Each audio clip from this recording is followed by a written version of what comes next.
Hey folks, Nathan here with PixelPipes, and this is just a quick video, no script this time. I'm just going to talk to you straight about a recent discovery I made regarding a recent video, and a discovery that will affect all future videos that involve benchmarking.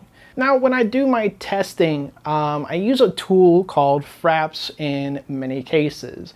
And if you're unfamiliar, Fraps is a popular frame rate analysis tool. It's really kind of simple on the outset. It just shows you a frame rate counter in the corner of your screen. It also has built-in benchmarking capabilities, so you can assign a hotkey to start and stop a benchmark. And that's very useful in games that don't have built-in benchmarks or built-in frame rate counter. It also has some other features like being able to record video and take screenshots, etc. It's been in use for a number of years. It's actually a very long-running, popular program. It's not so much in use anymore these days. I think it's kind of been replaced basically by things like MSI Afterburner. And I don't even think there's been an update in a while. But it's old enough that it has a version that works in Windows 98, which is important because in some cases I have to use Windows 98 either for hardware compatibility or software compatibility reasons. Now, first let me just kind of explain a little bit about what I do when I benchmark. Now, as much as possible, if a game has a built-in benchmarking tool, like for example, the 3D Mark series is a benchmarking tool. It'll count the frame rate and average it and give you a score all on its own without any outside software needed. That's a great example. In other games like Serious Sam, you can type in a command and run a benchmark. Same with the Quake series and others like that. In most cases, I will use pre-recorded demos for games. So, for example, Quake has built-in demos. I made a custom demo for Serious Sam, and I made a custom demo for Half-Life 2, and like for Need for Speed, Porsche Unleashed, or other Need for Speed games that have the ability to record your races, I'll do that. But it doesn't have a built-in benchmark, so I have to use Fraps. Now, for the longest time, I would leave Fraps running in the background whether or not I actually needed that, and that's been just a long-standing habit of mine throughout my years using, gaming on the PC. And it can be useful sometimes as sort of a cross-reference point, like for example in the previous Card Battles video featuring the Voodoo 5 5500 versus the Rage Fury MAXX. I noticed the Fury MAXX had a weird discrepancy with the frame rate being recorded in 3D Mark 99 versus the frame rate being recorded by Fraps. And that led to the suspicion that maybe the score was distorted on that card. So things like that can be useful, but when a game has a built-in benchmark, I don't actually use Fraps, I just have it running in the background. But as it turns out, that can be detrimental. Just even leaving it running, counting the frame rate, can in some cases affect your performance.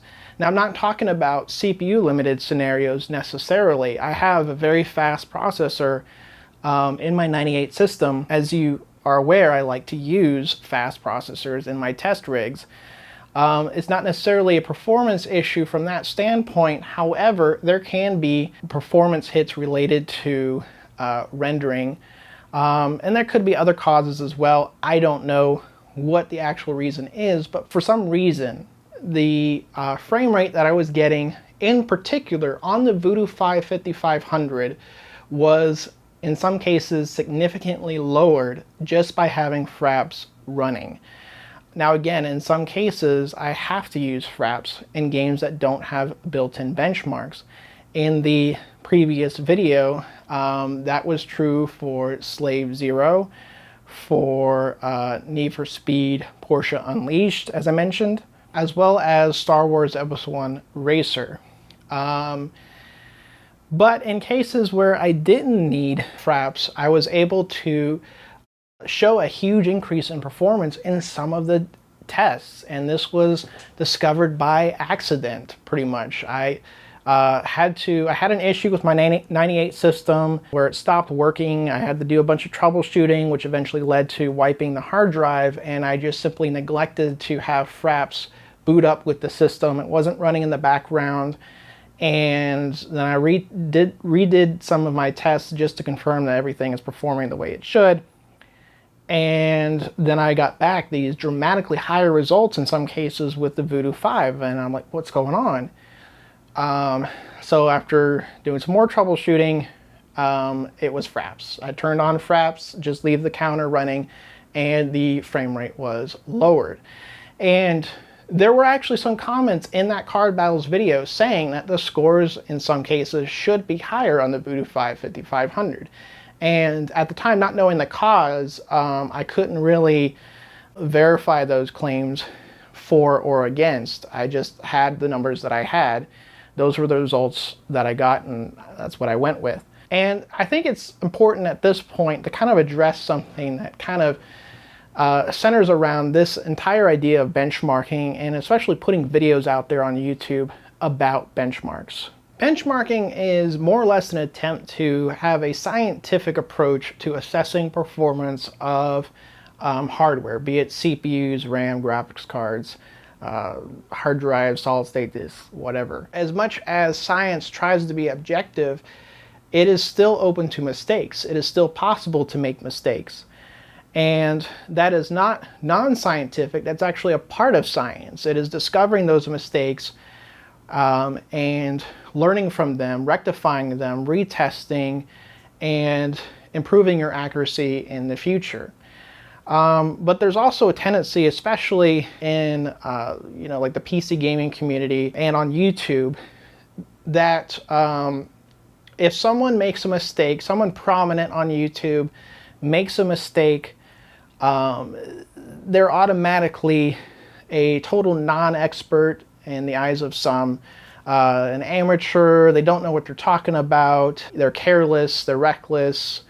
In some cases, we're even being accused of jumping on trends, and in the case of the retro community, being hipsters, because of course this is all retro, and retro is a hot word.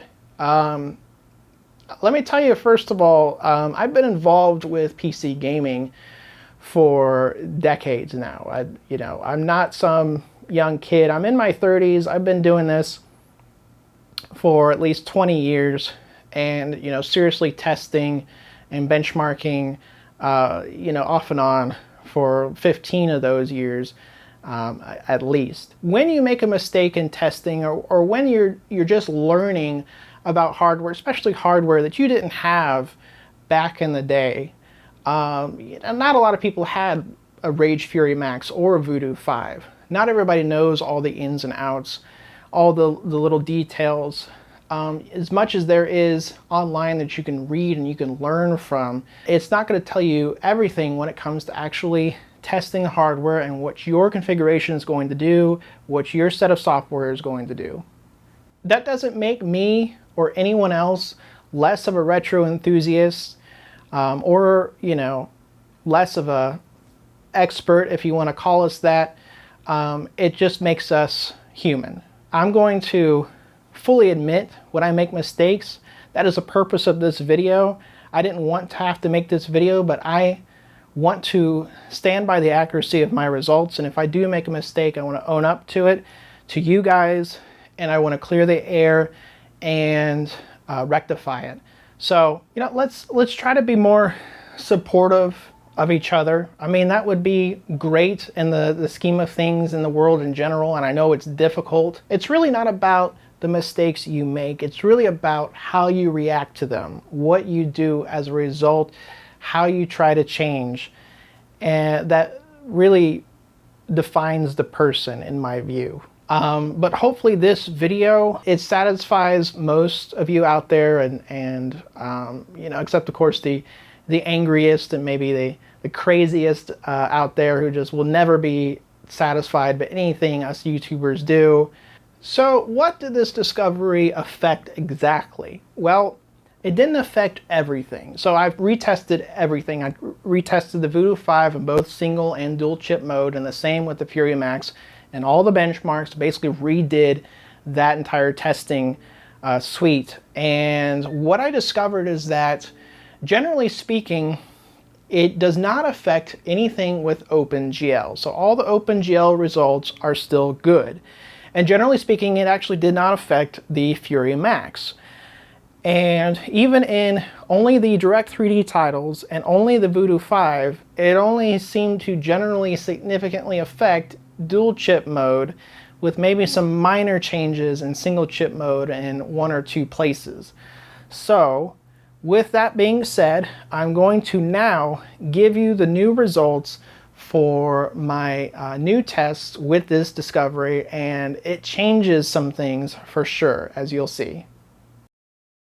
So probably the most significant change that I noticed right away was in Pretty Mark 99, where we saw the Voodoo 5 rise in performance 2,382 points, which is a 26% increase. This is huge. The MAXX rose a little bit, but that was not due to Fraps. Again, it wasn't really that significantly affected. I did test it with and without Fraps in each of the tests in the suite here, and I didn't see any significant difference from that. More likely, the increase in performance is just from running a brand new install. I got a new CPU cooler, so the CPU is running even more stable now, and the rise is 142 points for the MAXX. The single chip scores, you'll notice, are largely unchanged. So the Voodoo 5 gets over 11,000 points, almost 12,000 points, nearly reaching the MAXX's rather insane scores we talked about in the card battles video. And I think if the MAXX's score more realistically reflected what the frame rate probably actually was, the Voodoo 5 may have actually won. But again, we only have the results that it gives us. I can only test so many variables. In 3D Mark 2000, we did not see as big of an increase. In dual chip mode, the Voodoo 5 rose 829 points, which puts it well past 5,000 points, almost into the 6,000 range, an increase of 17%. The MAXX was unchanged here. This, of course, means that the Voodoo 5 wins by almost 1,000 points. It is the clear winner in 3D Mark 2000. In 3D Mark 2001, again, this is a test that's a little newer than the drivers that are available for these cards. At least official drivers. And the Voodoo 5 only rose 63 points in dual chip mode, an increase of only about 2%. The single chip score did rise 21 points, but that's only a 1% increase, pretty much within margin of error, I would say. And the MAXX is basically unchanged. Now we get to Unreal Tournament, and this increase is even more insane than 3D Mark 99 because this is with Direct 3D mode, and the Voodoo 5 rose almost 51%. It is absolutely trouncing the MAXX, which remained largely unchanged. The single chip scores did not change, but this is really going to blow the minds of the 3DFX fanboys and experts out there, and I can't wait to hear what the comments say about this one. I'm going to go back to the glide results here. Now keep in mind, Fraps doesn't work in glide, so I never used or had Fraps running with glide mode anyway. So the score is going to be identical no matter what. And you can see now the Direct 3D score is faster than glide mode. Again, everything in 32-bit color mode, which is absolutely astounding. It's only by a few frames, but I mean, this is glide mode here. This is supposed to be the Voodoo 5's bread and butter, but you can see how well 3DFX optimized Direct 3D mode for this card. It is insane. And then finally we have Expendable, and here the Voodoo 5 rose 6 frames, or about 8% due to Fraps. But Here's what I don't understand, and I have not been able to figure this out. I have been running through this game exhaustively trying to chase down why I'm getting this sort of a difference. Look at the MAXX. Again, I'm going to switch back to the old results. The MAXX rose 18.5 frames, or over 23%, and this was with or without Fraps running. This is just with a fresh install. I have no idea why this is. As far as I can tell, none of the settings have changed. In fact, I use the settings that are essentially default. I just changed the resolution. So the texture detail is going to be on medium, but I did change the texture detail and it did not seem to influence performance in any significant way. Regardless of what I did, the MAXX was scoring in the high 90s here. And even the single chip score rose 7.5 frames, or over 19%. For whatever reason, I can't figure this out. The MAXX is the clear winner in this game by a long shot. I actually did find another source out there with expendable benchmarks using the same demo and settings. And yeah, the results I got are reflective of those results. Just for whatever reason, the AGP version of the Voodoo 5 is just not as fast as the Fury MAXX. But also notable, both cards scaled over 2 times in performance. You can kind of understand in cases when that happens with the Voodoo 5 because it's running scanline interleave. So that means every other horizontal frame is being rendered by each chip, which means half the vertical resolution. So you get increases in some cases in efficiency in rendering because you're not, pushing the memory bus as hard. You're not using as much of the frame buffer. But the MAXX, I have no idea. It's literally just 2 cards both rendering at full speed, rendering the full frame, and just alternating frames and the output being mushed together and shoved onto your screen. There should be no efficiency gains in the AFR implementation of the MAXX, and yet it still gets over 2 times the scaling. So who knows what's going on with the drivers or what, but this was an extremely interesting result. Now, subsequent versions of Fraps, I believe, rectified this issue. Windows 98 is limited to version 1.9D, which is a very old version of Fraps. And again, not every game is affected, not every graphics card is affected. In fact, I think probably not many graphics cards are affected, but certainly the Voodoo 5, specifically in dual chip mode, definitely was. Now, these results obviously significantly change, in some cases, the outcome. Even though it only affected 5 of the games, and it only affected really the Voodoo 5 when running in dual chip mode, it is nonetheless extremely significant. And accuracy is very important to me on my channel. I want you to be able to trust the results that I put out there. And if I make a mistake like this, I want to own up to it. I want to be forthcoming about it and transparent. And I want to show you guys how the mistake may have changed the results and put the new results out there. And it was very tempting to just outright delete the Card Battles video and just make a new one, but I wanted the old results to stand out there as a reference point and not to appear as though I'm trying to hide my mistake. I'm going to leave a pinned comment on that video and a pop-up link while the video plays to this video so people can see the new results and understand that the results have been updated. Now, I didn't just want that to be it for this video. I feel like in a way that's kind of a waste of your time. I want this to also be enjoyable and educational in perhaps a new way. And I did get some comments asking why didn't I compare a GeForce 256 to the Voodoo 5 and the Fury MAXX. Well, first of all, it's a Card Battles video. That's a one-on-one fight between 2 rival cards in each of that series of videos. Not everybody knows that, not everybody follows my channel, but that is the nature of those videos.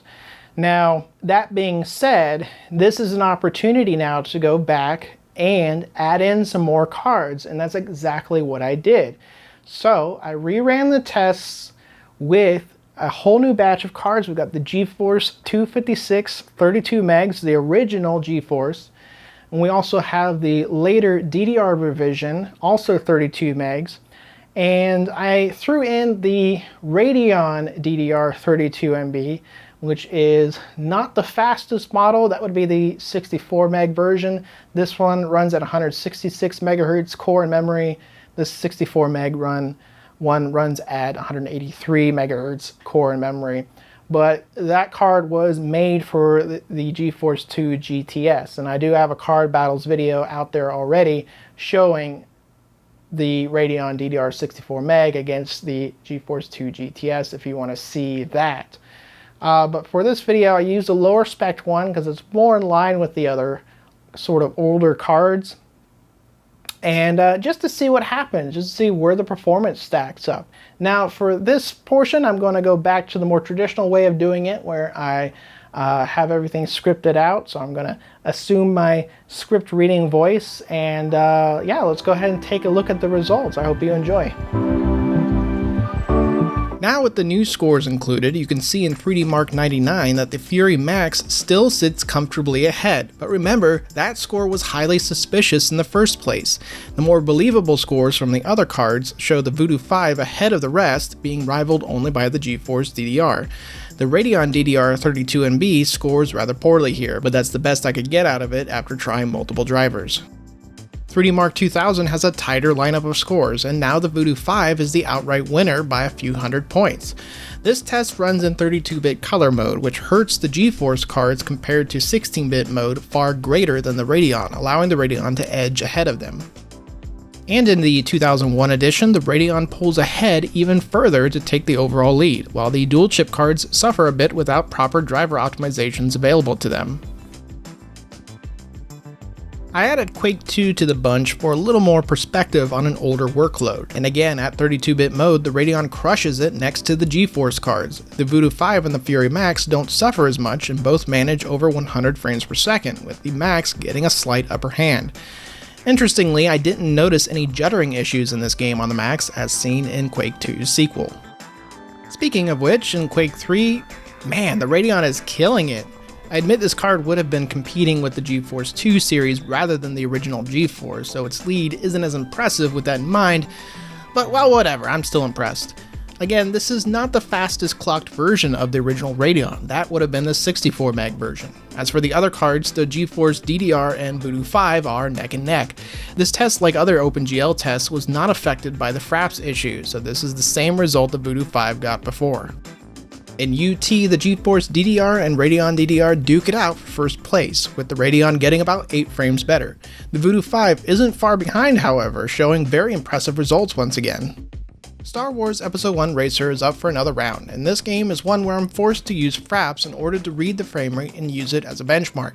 That being said, if the Voodoo 5 is being hampered in any way, it's not showing much loss in stride regardless, losing only by a couple frames to the GeForce DDR. I'm not sure what's going on with the ATI cards in this game, but they just can't seem to get their act together in this undeniably classic game. Porsche Unleashed has some interesting results. The Radeon performs very well here, leading by a narrow margin over the Voodoo 5. Again, another game where I have to use Fraps, and another game where the Voodoo 5 apparently ain't even mad. Now for the game that defies explanation. In Expendable, we see the Radeon and the GeForce DDR nearly neck and neck again. The Radeon does win, but it doesn't show much improvement over the previous gen Fury MAXX, a card which just seems to enter God mode when this game is activated. Slave Zero is another Fraps benchmark, and the Voodoo 5 doesn't perform exceptionally well compared to the rest of the lineup, minus the Fury MAXX. I suspect it should perform better, but I have literally no way of determining that unless someone has any suggestions. The other cards do well here, and being that I ran it with 16-bit colors, the GeForce cards really get to shine. Serious Sam is an OpenGL game, and I confirm that it was not significantly affected by Fraps. That makes the Voodoo 5's performance accurately representative here, and man does it do well. Yes, the GeForce DDR and Radeon do slightly better, but not by a lot here. But then those cards get to use newer drivers that were made after this game's release. The Voodoo 5 is coasting out on older drivers, just hoping the raw coding talent of 3DFX's disbanded software team can get it by, and indeed it did. All right, so there you have it. That concludes this sort of quick video on this recent discovery with Fraps. This will certainly influence how I carry out my testing in the future. Again, I'm sure there's people out there who will claim they knew all along that Fraps was a problem with my performance. I did get some comments telling me that the Voodoo 5 seemed to be underperforming. However, no one actually offered the suggestion that it was Fraps. That was something I just happened to discover incidentally. What I hope this shows is that this job is not easy. This channel is just a hobby for me. I have a day job. I have free time during current world events to make more videos than usual.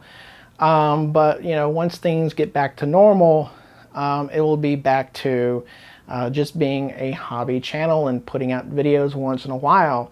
But even being just a hobby, it's hard work, and it's difficult putting yourself out there and showing your work and your test results, and you know, rerunning tests multiple times, especially you know, in cases where I don't have a pre-recorded demo, and averaging the results. In many cases, even with a pre-recorded demo, I have to rerun tests multiple times. I have to test multiple drivers to find the best performance. Many people think I don't do that. Many people think I just use the fastest drivers, or the newest drivers, I'm sorry. And that's not what I do at all. It's usually a balance. It's not the oldest drivers, but it's not the newest drivers. It's somewhere in the middle when performance peaked. And all of that testing takes hours. It's not just the testing though, it's the script writing, it's the filming, it's the editing. You know, each video takes days and days to do, and that's if everything goes smoothly. Like I said, my Windows 98 system recently crapped out and I had to revive it, and that kind of stuff, especially with retro hardware, happens all the time. And you know, even in situations like this where the test results are, you know, there's something off about them, you would think with retro hardware we would know all the variables already, but no, we're still discovering them. And especially people like me that try to put a new twist on it by testing with newer CPUs, faster CPUs, in some cases when available, faster drivers, and newer games than were available when they launched, to stress the hardware even more. All of that stuff is stuff that was not done in years past. And so if there are issues out there with compatibilities and with performance of certain applications, that all has to be newly discovered in many cases.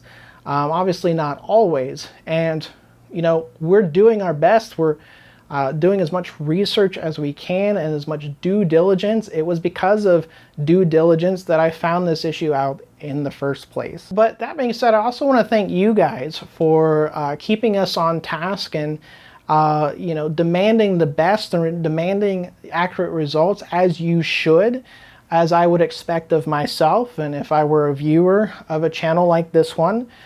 You know, it's things like this that make us better people, not just better channels. And so I thank you for continuing to watch this channel, and I hope that you remain encouraging and uplifting when people make mistakes. We're all human here. We're all trying our best.